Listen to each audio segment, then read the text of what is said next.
So pagka malakas ka raw, kailangan dalawa yung dala mo. Ang lalaki niyan mga kamag-anak ko. Ayan. Ayan po, napakalaki ng mais. Ito pa, malaki na po ang mais. Malaki din po, nakaupo sa mais. Hey. Magandang hapon po mga kamag-anak. Ngayon nga po ay nandito tayo sa maisan ni paring Echad na haharbisin po mamayang alas 7 ng gabi. So ang variety po nito mga kamag-anak ay Sweet Fortune ng Ramgo Seeds. At ito po ay 2 kilo lang po. At yung iba po nito mga kamag-anak ay ganito po. Ayan, naka-intercropping po siya sa mga talong. Yung 1 kilo po siguro, tapos yung 1 kilo purong mais po at nandun po siya sa may kabilang side.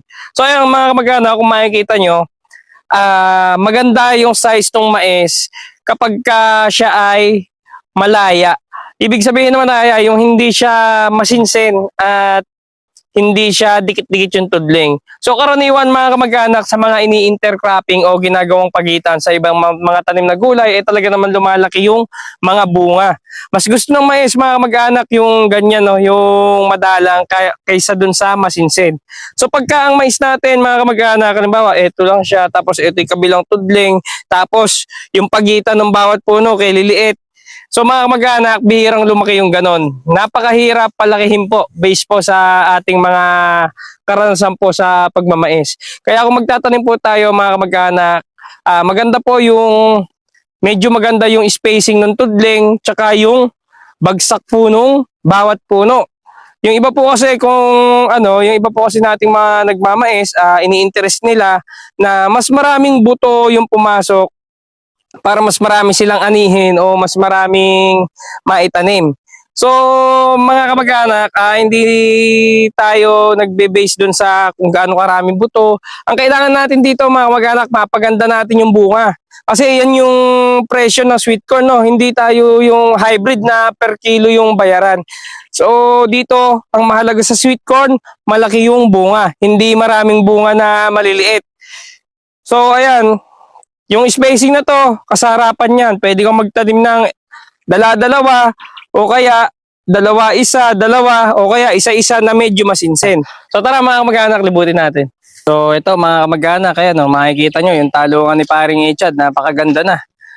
Oh, napakalalaki ng bunga ng mais mga kamag-anak, kaya kung makikita nyo.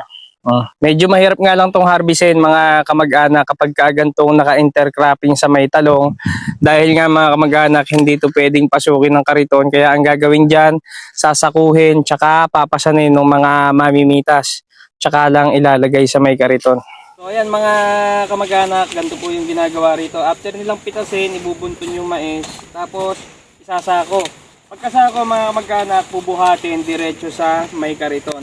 Unlike nung mga nakikita nyo nung mga nakaraan mga kamag-anak na yung kariton mismo yung humihila. Kasi nga mga kamag-anak, may tanim na talong, hindi makakapasok yung kariton at kalabaw. Kaya mano-mano nating bubuhatin palabas dito sa maisan. Yeah, ganyan po yung ginagawa.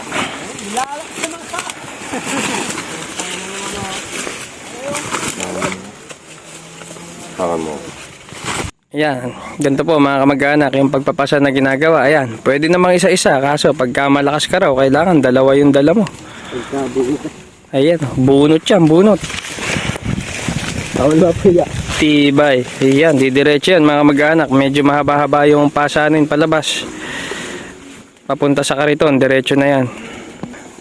Oh, ayan, ganyan po mga kamag-anak. Rekta po sa kariton. Pagdating po sa kariton mga kamag-anak, ayan, ibubuhos na lang po dito yung mga binuhat na mais, no. Ayan po, napakalaki ng mais.